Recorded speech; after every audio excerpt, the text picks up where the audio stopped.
All right, I don't know why I did the Nick Cage thing. I was trying to do a Tom Cruise thing. Let's rock. We're here for the Honest Trailer commentary for Top Gun Maverick. The #1 film of the year, box office-wise, but in our hearts. Stick around. We're going to talk about it. We're going to watch the Honest Trailer also together. in our hearts. I don't know what. We have some deleted scenes to watch. We have some Q&A from the audience, so keep those coming in the chat. And then we will tease you with next week's Honest Trailer, per usual. Top Gun Maverick. Wow, what an experience. What a cinematic experience. Wow. Jiminy Glenn. I was watching Top Gun Maverick with my wife, Dixie. With my sons, Mason, Modine, and Mandy. It was great. And if nothing else, it just proves that Tom Cruise, for whatever his personal foibles and things may be, really gives a shit about his movies. Man, he's still got it. He's still got it. He's got that it factor. He's got the thing. But I don't know. There's not much left to say because this movie's been talked about for a good long while. And it's like almost universally beloved. Not fully, and we can get into why it is and why it isn't, and things that even we didn't fully get on board with. Yeah. But in a world of superhero sequelitis and just bad legacy sequels, it was very refreshing to see something that had a lot of care and craft put into the action and the visual of the film, and also the way it wove in its own legacy into the sequel was very well done, and that's all there is for me to say about Top Gun Maverick. Yeah, it's great. Yeah, it was great. Those planes look like they're humping, and that was very nice. They do. They look like they're humping. Yeah, everything about it looked amazing. It was entertaining. It didn't, it's something that we talked about. It's not doing that same, like, haha, nod, nod, wink, wink thing. It's actually we're using our call signs now. Yeah, it actually feels like sincere, which sincerity is kind of rare these days. Yeah, they introduce us to this new cast, and they don't do the legacy sequel trap of having the new cast has seen Top Gun and they're riffing on it the whole time. Like those characters aren't just there to be like, remember Iceman? He was the best. They have their own stories and their own narratives to play out, and it's better to do it that way, I think, than the Ghostbusters Afterlife approach of like, let's make this whole movie a celebration of the legacy of the other movie, and it just becomes reference central. It's sad, but it's like they showed a lot of restraint by not having like Hangman buzz the tower, because like he wouldn't, because he didn't know that Maverick used to do that. Exactly. Or somebody to like bite at another person, because they wouldn't know that Iceman did that. But a lesser film would have been nonstop bites. And I referenced that on Twitter. People got back to be like, well, there are a lot of those moments. There is like an inverted reference. Beach volleyball gets a call back in beach football. But character-wise, it makes sense that Maverick would be like, well, this worked for me, so I'm going to do it again. That's exactly it. They recontextualize. They take the time and care to recontextualize those moments in this new film. So it's not just, hey, remember that Goose used to sing Great Balls of Fire. It has new poignancy because now Maverick's watching him play it from outside. He's on the outside of that situation that he used to be part of, and it's part of the theme of the new movie. And that's just like, it's good storytelling. It's just back to basics, meat and potatoes. Back to basics, meat and potatoes. Delivered it. Yeah.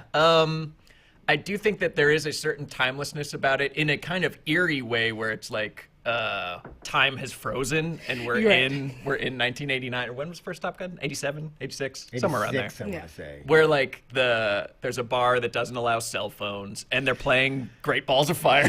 Which clearly Lawrence from friggin' Insecure knows all the lyrics to Great Balls of Fire. Yeah. Can I just also say, the rule, that's not an enforceable rule. First of all, that bar is the size of a Dave & Buster's. It's massive. It's massive. If you were going to pay for a round of drinks for everyone in that bar at a time, that's like $1,000. At least. Well, we talked about this earlier, and I think that this was a COVID-era policy to kind of get through the lean months where they had to have more sales than usual. Like if this was a bar where there's like 4 people, like if this was Nate's Lizard Lounge. This is the world's largest dive bar. Yeah, then you could like, okay, treat those 3 guys to a beer. Okay, that would be a policy you could enforce. This is ridiculous. But I figure like whatever the closest bar is to a military base probably does a brisk business in alcohol.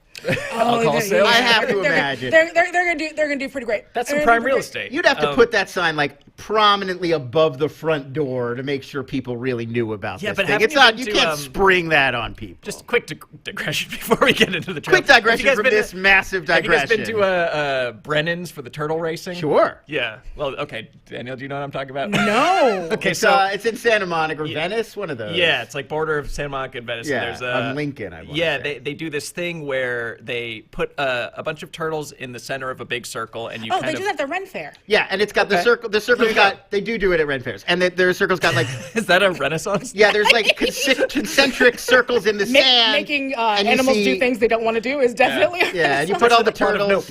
You see which turtle got the closest to the center. You set them all on the edge, and then they have this thing like where if you pull out your cell phone during the race, you have to pay $5 or $10 or something like that, which is almost which is guaranteed money because it's like a hitting your knee with a hammer. Like people's hand just goes into their pocket and pulls out a phone when you see a bunch of turtles. Yeah, a bunch of animals doing something. You're like, so every time they're just collecting $5 bills. That they do. They announce that. They make sure it's known. Yeah. That's not just like, hey, there's a little wood carving behind the bar. Like, what are you pulling here, Connolly? This is what people came here to watch. I got really upset about the Jennifer Connelly pulling that out on people and humiliating them after they can't pay. She was with her body. She was. We'll get into all that and more. Let's watch the outro.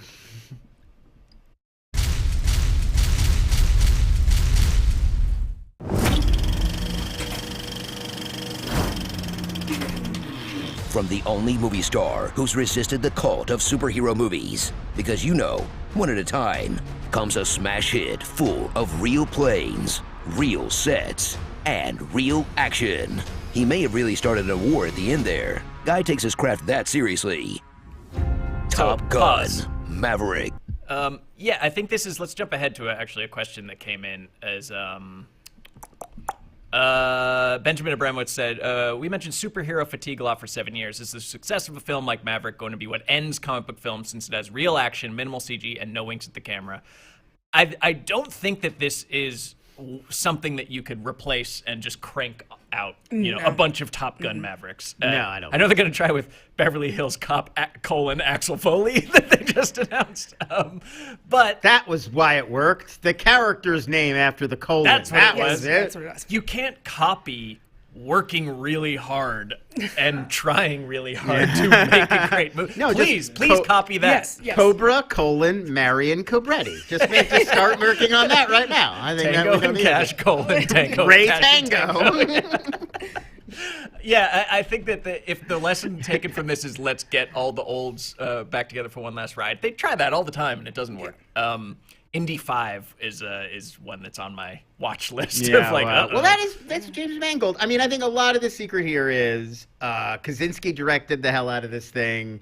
And he's a guy that Cruise brought in two guys that he's already worked with and knew that he had good collaborative relationships with, because in the script had a pass by Christopher McQuarrie, who does the Mission Impossible pose. And I think both of those guys, you can see those past collaborations and what they do well in this movie. And they insisted on doing it being jets for real, because you could have just put people in a fake cockpit with a green screen and it would have been fine. They could have cut back and forth, but they really put them in the back seat of these fighter jets and filmed and made like a tiny camera with its like body shaved off so they could fit it by the stick that they would hold, and they really were flying around, and that like tricks the eye in a way that effects can't. And the performances, you can see the gravity, the G-forces pulling on their face. It does add to the realism, but it's also, you get no knock to Lewis Pullman, I'm sure he's a great actor, but you're getting a real performance. But it really looks like when the blood drains from Lewis Pullman's face. They know what that feels like. They're experiencing it, so they can reflect it in the camera in a way that a performance just couldn't. So I don't think that that's something that's copyable. But hey, go ahead, try, give it a shot. Let's do Days of Thunder for real. Cole Trickle. Yeah, nice. I almost got there. I was just also going to say, I don't think this is going to, like, I don't really think this is going to impact superhero movies. I think this is just Superhero movies are going to die a death of their own accord. Yeah, like they're doing their thing. I don't really, I think this movie kind of exists in its own world apart from the Marvel and the DC and all that. Yeah. All right, let's keep going. Tom Cruise returns in his iconic role as Maverick for a film about how Maverick may be old. The future is coming, and you're not in it. But Maverick won't go down that easy. Your kind is headed for extinction. Maybe so, sir. But not today. Because Maverick refuses to die, no matter how many dumb stunts Mav pulls for Mission Impossible or the Navy or whatever. Teachers have been telling us their jobs are hard for years, but now a blockbuster will make their complaints look interesting. Watch Maverick have to teach the next generation of full-grown adults who go by their gamer tags. Phoenix! Hangman. Payback. Fanboy. To forget going pause. by the book. We didn't put it in, but I thought it was funny that, granted, I don't know the backstory, that there were two pilots whose names were Harvard and Yale. That were their call signs. It's like, of course, they couldn't keep themselves from telling people that they went to Harvard. What would your call sign be? Oh, wow. There's a great joke from The Critic where they're all picking their trucker handles, and he picks cineast, and that's what he puts on the side. So that's what I'm going to go Cineast. with. Cineast. Cineast, I like it. Probably just Dan Rad. I'm real Dan boring. Rad. Yeah, there you probably go. just Dan Rad's a Rad. good call sign. Yeah. How about you? Let's say smooth jazz. Ooh. Smooth jazz. Yeah. Yeah. We got missile lock, smooth jazz. And then I'd be like, and away we go. It could be like Jazzy for sure. Where's Jazzy? Where's Jazzy? I don't see him. Yeah. I like it. Let's keep going. Forget playing by the rules. It's dogfight football. Offense and defense at the same time. And you know what? Sure, Just I forget buy thinking it. entirely. Life's easier that way. Don't think, just do. Don't think, just do. Don't think, just do. Don't think, just do. What the hell were you even thinking? You told me not to think. As he teaches his students the most important lesson of all. If you ever get in big trouble, call your boss's boss to yell at them. You get yourself in trouble, Iceman makes a call, and you're back in the air. For reasons known only to the Almighty and your guardian angel, you've been called back to Top Gun. Thank you for your service, Daddy. Speaking of nepotism, Maverick will take Goose's son Rooster under his wing. He's determined to follow in his father's footsteps and entire face. But first, he must let go of blaming Maverick for his father's death. And Maverick must make Lieutenant Rooster less of a cock. Increase to 500 knots. Pause. Negative, Yale. That's not really what the story's about, but couldn't resist that pun. Making Lieutenant Rooster less of a cock is just too funny of a line. You had two good lines there because you also had what's the matter, Lieutenant Rooster? Chicken. Chicken. Because that was what it was really about, is how scared Yeah. Rooster was to fly fast enough. or Yeah, something. he was always holding back a little Yeah. bit, maybe because he thought Maverick didn't really believe in him, or like. Yeah. It was definitely the power of like believing in yourself. Right. It was like once he knew Maverick really believed in him that he could do it, then he was able to push himself. Yeah, I'm wondering, like, was this movie missing Meg Ryan, do you think?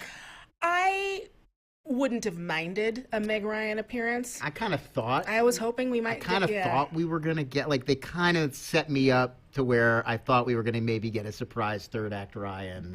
Right, And then a it third didn't. act Ryan. And Surprise I thought there might be a third act Ryan Surprise. surprise. Because she and then figures there into the wasn't. plot, because it's like she wanted Rooster to Right. not follow in his dad's footsteps, but she kind of outsourced that job to Maverick. And we even see her very quick. There is a flashback to the whole Goose family Yeah. together where she's featured very briefly. Yeah. Yeah, because I thought maybe it would have been a possibility that she comes in and she's like, "Yo, I was like wrong. Like this is what he wants. Right. Now we broke it. Now we got to fix it." Or just to see where she thanks Maverick for, like, I Getting know him that, shot down in Well, no, a third world country. before that. But, Yeah. like, I know that he hates you because you did this for me. And yeah, like, thank you for appreciate cucking it. my son. Exactly. Thank you for cucking my son. Which, cucking. a great Hallmark card, too. They have a great Thank you for selection of cucking those. my son. Keep playing. Hold your speed. Rooster, we're late. We're 20 seconds behind and drop it. Come on, Rooster, you got him. Drop down and take the shot. Too late. You had your chance. Damn it. Yeah, Rooster is a pretty lame call sign, but it's still miles better than Bradley Bradshaw. Bradshaw. Mav, Brad, and the rest of the gang have just 3 weeks to pull off mission extremely difficult. Your target is an impact point less than 3 meters wide between 2 mountains. Assuming you avoid crashing into this mountain, you'll climb straight up into enemy radar while losing all of your airspeed. To the point where So using pause. killer drones seems like the more humane Yeah, this movie must have such a tricky balancing act to do with regards to the U.S. military that obviously they needed the support of to get this movie made at all, because it's like they make the pilots look incredibly competent, but also the military extremely incompetent, because just use a drone. There's no reason why you couldn't. They've got a fictional reason why. What was that? I don't remember what it is. There is a we gotta use pilots for this, our usual drone, because it's in like that canyon. They can't get into that canyon. The drones would get shot. McQuarrie wrote an explanation. And the other why. thing is, I was looking at, like, why can't they use? They're talking about how they're outranked by they'll be using the 5th generation fighters or whatever. And it's like, okay, the Air Force has more modern jets than they're using in this movie. And like, why weren't they using those? It's like, Right. Because you can basically just nuke something from orbit with the new ones. It's not dramatic. Yeah. You're just flying so high They above the needed earth. to come up with excuses for it to be the Star Wars mission. Yes. Oh, I think it was a Battlestar Galactica TV show kind of deal where it was like the new technology. There's like a thing that they could like get into it, Right. and they can't They get could it. You detect can't. the You can't new hack. planes. Exactly. Yeah, you Because can't I hack think that Brad Bradshaw. there was an early version of this script, if I recall, that was like Maverick versus the drones, where it's like it's more emphatic, like we're replacing pilots with drones, and Maverick's like, not on my watch. But I imagine the He's military doing like was a John Henry, like he's gonna Tom be the one, Cruise is the going one down the pilot. mountain. Well, but that is like people were like all about this. Is this military propaganda? And that was like the huge argument. And like in the end, the movie really makes the argument that it's Tom Cruise propaganda. It's not military. It's not like the Navy is the best. It's like the only person who could have done this is Tom is Cruise. Tom Everybody Cruise. else was a little weenie who wanted to go slow. Like, the U.S. Navy would have failed in this mission if it was not for one man, Tom Cruise. A superhuman pilot. And that's the message of the film. So it's like it is that the military was trying to keep down and push out. Yeah, and everybody like, hated him. They were totally gonna let Goose's son die. Yeah. Like totally like these pilots know what they're signing up for, and Tom Cruise is like, no, everyone. Admiral and John Ed Hamm was Harris. like there for like safety reasons. Yeah, that's right. Admiral Ed Harris was ready to kick out the only weapon the Navy really had, Tom Cruise. Tactical Tom Cruise. Tactical Tom Cruise. TTC. It's what we've got, folks. All right, let's keep going. toys. Yikes. But if you want to end your movie with a high-stakes dogfight, you can't go wrong with watching pilots zoom through a canyon trench, staying low under the enemy guns and aircraft, launching a precision-guided missile down the ventilation shaft of an enemy doomsday weapon without the use of their targeting system, and surviving thanks to the last-second intervention of a cocky bad boy, even though all they really did was kick off a much bigger conflict. In the next one, they'll reveal a MiG-29 was secretly Maverick's father. Yet! Enjoy the rare legacy sequel that actually works by weaving callbacks and characters into the story instead of forcing in cameos and references. Wait, you can do that? I ain't afraid of no ghosts.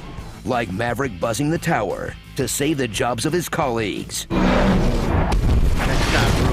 Bringing back Iceman, but evolving their relationship.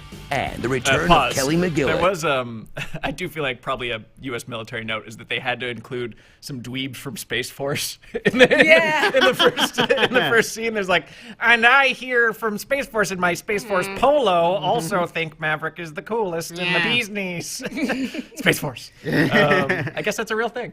Oh yeah, Space Force is a real thing. Look, this is I haven't been on a military base in years, so I don't know the T on Space Force. Yeah. I gotta ask my dad. Yeah, well, there you go.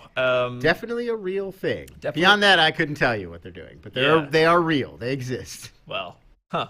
I think they're still like it's like kind of still a chunk of the Air Force. Right. Like the line between air and space is pretty they're their thin. own thing, but like, there's a lot of overlap, you know. If Maverick's like flying up in that plane, then like a UFO comes down, it's like, this is Space Force jurisdiction, get out of here. The moment you cross the ionosphere, it's just like, hold on. Pull over. All right, keep going. No? And the return of Meg Ryan's photograph. Because, ew, the love interest actually aged in the last 36 years, instead of whatever it is Tom Cruise does to spit in the face of death.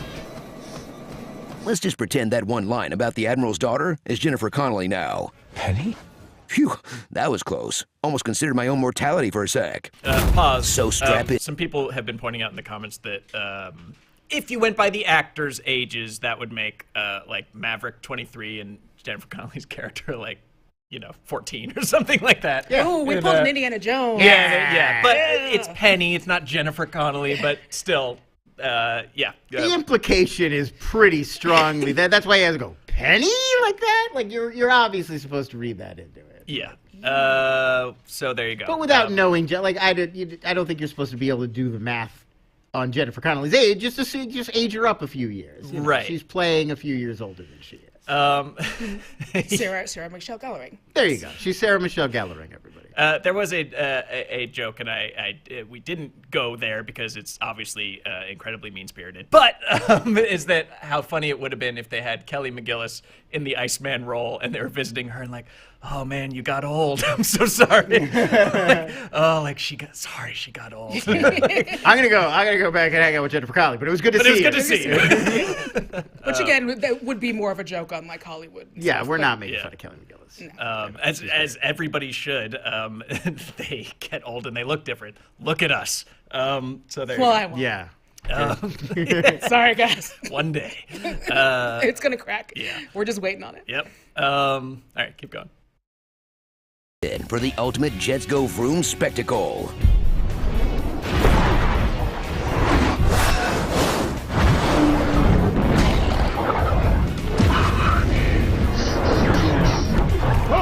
That's been called out by the woke mob for being blatant military propaganda. But they are just butthurt, because America is #1. We do nothing wrong, and we have no problems whatsoever. Now where's the recruiting booth? I want to play some topless beach football. U.S. abs, U.S. abs, U.S. abs.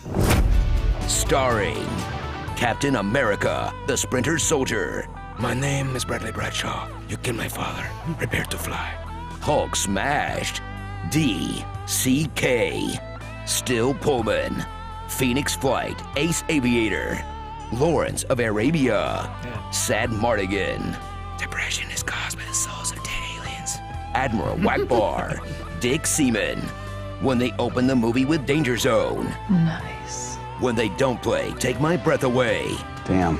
And G4. Pause. There was a perfect time for them to play "Take My Breath Away," the love scene between Penny and Maverick. But then we've got a perfectly good Lady Gaga penned at love the end. ballad. Oh, did she do the ballad too during the I think sexy she time? I think she did. I think Okay. that's why. I think that's why she gets a full if you see the she gets a music credit at the top. Okay. But I could be wrong about that. I am a little bummed. I hope it comes out eventually, or maybe it's out and I couldn't find it. But Kenny Loggins did re-record Danger Zone for this movie.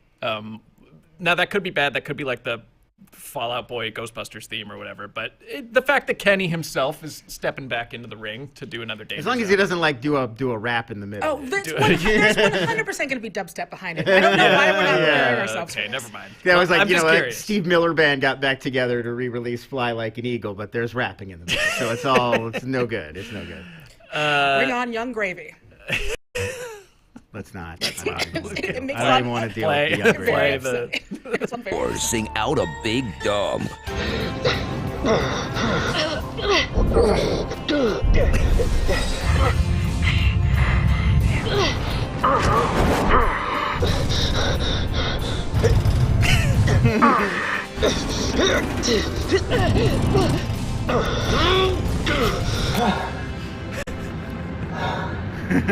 When the real enemy was right in front of us the whole time. Birds. Bird strike! Bird strike! Someone else pointed out in the comments that not the first time Tom Cruise has been on a plane downed by birds. That happened in The Mummy as well. Mummy, yes, the Mummy, yeah. Oh, Yeah. I saw that movie. Yeah. That happened. The birds are under an evil curse in The Mummy. These are just innocent birds that are in the wrong place at the wrong time. Those birds have been sent by a dark supernatural power. But these are collateral birds. These are just innocent bystander birds. All right. That was the Honest Trailer. Thank you for watching that. Please subscribe to this channel and hit the like and the bell so that you can see other things we do, like the By the Numbers episode we did for Tom Cruise, where somebody watched all 43 of his films, and we wrapped up all the stats we could suck out of that. So you get to see how long he's ran for, what his top speed is, how much he hangs from things, and most impressively, his character's height in every single film. He's gone from his actual height, 5'7", to 6 feet tall in Valkyrie, and everywhere in between. Because you're playing a real guy in Valkyrie. Yeah, so you got the real von Stauffenberg or whatever. Yeah, but I think Vanilla Sky, he's 5'11". Like he goes all over the place. They should have really gone and just made him like 6'7" for Reacher. Like, why not just use effects technology? Make Gandalf that guy. Stretch him out. That's right. And then we are doing a watch along for the Rings of Power. Not those of us at this table today, but some fandom faves. Maybe we'll get invited. Who knows? That's this Friday on the Twitch channel, twitch.tv/fandom. Check that out. Hopefully it's good. The watch along will be great, but hopefully the show's good. All right. Now, do we have any outtakes? Let's see. No matter how many dumb stunts Tom or Mav pulls for Mission Impossible or the Navy or whatever. Shh, it's okay, Tom. You can rest now. Starring Ethan Stunt, Jerry McFlyer, Plane Man, Flynority Report, Literal Whiplash, Speed Richards, Strong Brad, Military Inferiority Complex, Sailor Swoon, The Tender Bar, Lab Arinth, Scuzzy Naval, Bob the Minion, Milton, Drink Order of the Phoenix, Strong Female Character, Lawrence Fly, Wingstop, Ice Melt, Stolen Valor, General Hummel, Red Ed Redemption, Madman, Safety Never Takes a Holiday, Jackass Forever, Sky High, Mavs and Mav-Nots, Planes, Games, and All of the Feels. A lot of these. Yeah. War is hella fun. Navel Gazing. There's a lot of these. The Rehearsal. Yvonne Ethniage. People think Tom Cruise is creepy and intense in real life, but nothing's weirder than punctuating every single one of your text messages. I mean, come on, who does that? Yeah, the no cell phones rule is bullshit. But how else is Penny supposed to cover rent on a dive bar the size of a Dave & Buster's? Oh, yeah, we did put that in. There you go. All right, good times. So much to say about Top Gun. Jeez, who could stop? Let's see. Let's get on to the questions. Adam Hulbert asks, I love this without having seen the first Top Gun. Is this the best legacy sequel that you don't need to be familiar with the previous movie to enjoy? I mean, I think it's a rare legacy sequel you wouldn't have to know, because the others are all constant, just Really like references, banking and they're banking on you knowing them. But this one actually does do the flashback, so it gives you the context. Yeah. This is probably the best one. Yeah, probably. Either that or Leonard Part 6. Weirdly, I could see someone being confused for all of the fan baiting, but Ghostbusters Afterlife, just because it's nothing like Ghostbusters. So you can be like, true, sure, entirely different. Yeah. level Oh, of Stranger appeal. Things. Yeah. Okay, cool. Yeah, that's true. Trying to think of other ones. Definitely not The Matrix. I mean, The Matrix is really I liked it, but it is very dependent on you recontextualizing and understanding all the riffs it's making on the original movies. Scream, you can probably keep up. Yeah, I mean, they're easy to watch Scream sequels without seeing the first one, but they're kind of diminishing returns. All right, well, let's see how much we really like it, because Damien Lodes asks, where does this movie place on the list of all-time great sequels? Just full stop, sequel. Wow. Oh, jeez. Oh. Wow. I mean, I'd have to, write them out, but yeah, I would have no problem with this being in anyone's top 10. Yeah, I don't think it's on the as a level of baseline. an Aliens or a Terminator 2, maybe, but it's a very solid entry in sequel history. Yeah. The thing is I would say it's as good as Top Gun, which is, but Top Gun is not a all-timer for me, but it's a super fun 80s action movie, so that's really damn good. That's really damn good. I would have no problem saying top 10, but I'd have to write them out to see if this is top 5. It's a rare sequel that really does feel like it expands the world of the first movie in a way that is satisfying, rather than just being like, hey, remember that other movie? What if we did, that again? Yeah. Like how I think Gremlins 2, another good example of that. Of Breaking 2. Widely opening the scope of what the series can be. Yeah. Let's see. So, Benzai10 says, it seems you all liked this movie. You were very gentle with it. Well, we can't make shit up that we... Yeah, it's honest trailer. Look at his dumb face. Right. Like, we have to be honest, and if we liked it, that's honest. Yeah. One opinion says, would it have been too meta to have Mav just out of a failed marriage because he was too singularly focused on his job? Is that what happened with him and Kidman? Is that what they're getting at? Give Goose Jr. the love story. You could do that, sure. I don't know if that was... I wouldn't have immediately tracked, like, oh, just like Tom Cruise, too focused on the job to be married, because isn't he... Oh, I guess he broke up with Katie. He's not currently married. I guess, I don't know. I don't really know much about Yeah, I don't think their that was lives. the problem. But was working too hard on the job. I mean, maybe meta's the wrong word, and they just mean, like, would that have been a better approach to the story? And, like, I don't know. I think it... Well, they kind of had some of that where it was like, that was the reason why he and Penny were like not together. I think it's also they do a smart thing, which is that we sort of made fun of the trying to tie it into the first movie backstory, but they gave... It wasn't Maverick met Penny for the first time and then we have to establish this relationship from the ground floor. They just kind of rested on, these two go way back and they already know each other well and they already like each other. Yeah. Like if you were giving, Rooster shows up and he falls for Phoenix and now we've got to establish a love story between these two, you'd have had to do a lot of heavy lifting of like them meeting cute and falling in love, and like that's a lot. That's 4 scenes that you don't want to have to put in there. James Butt says, given the success of this, would you greenlight an Iron Eagle or any of the other Top Gun knockoffs reboots? I don't think anything. Well, Lon would just give it a blanket. Air America, baby. Yeah. I mean, it's not a movie, but Airwolf. I'd watch an Airwolf big budget remake. It was just like a cool helicopter. Yeah. I mean, it was Knight Rider with a copter. Knight Rider would be one. I'm in a permanent state of just expecting where's the Delta Force movie? It's coming. Yeah. Like I'm always expecting all of these things to be announced. Yeah. Let's see. And then one opinion brings up that another filming reason they weren't going to be allowed in F-35s with actors. Yeah, because they also, that's like a single seat plane, and this one they had the actual person flying in the front and then the actor in the back. Yeah. Let's see. When will we get the Honest Trailer? Green Fiend asked for Chippendale Rescue Rangers, the movie. That movie was its own Honest Trailer. I have nothing to add to that. That was one of the more honest did all movies the about jokes. Hollywood. They did all the jokes first. Can't joke on a joke. Yeah, I mean, what are we gonna do? Hat on a hat. They're already making ugly Sonic references. Yeah. Like, there's no deeper we can go. And then finally, Matan Valensky says, should they get Miles Teller to play the Maker in the MCU? I mean, Miles Teller, he's had kind of some ups and some downs between, Whiplash and Fan Four Stick and this and stuff like that. I wouldn't be opposed to it. I'm very proud of all the Fan Four Stick kids, not letting it keep them down, except for we still haven't had the return of Trank quite yet. Yeah, well, no, he did that Capone movie with Tom Hardy, remember? He did that. Okay. Oh, that movie is wild. If you haven't seen it, I have not. It's a movie. Something. It's a movie. I highly recommend it. So he's making movies. Yeah, he's back. He's back in the mix. Well, great. Kate Mara will be fine. She's a billionaire. I don't know who the Maker is in Marvel Comics. So I mean, it sounds like I'd be fine with Miles Teller in the comics, but I can't speak to the Maker. Okay. And interestingly, like Michael.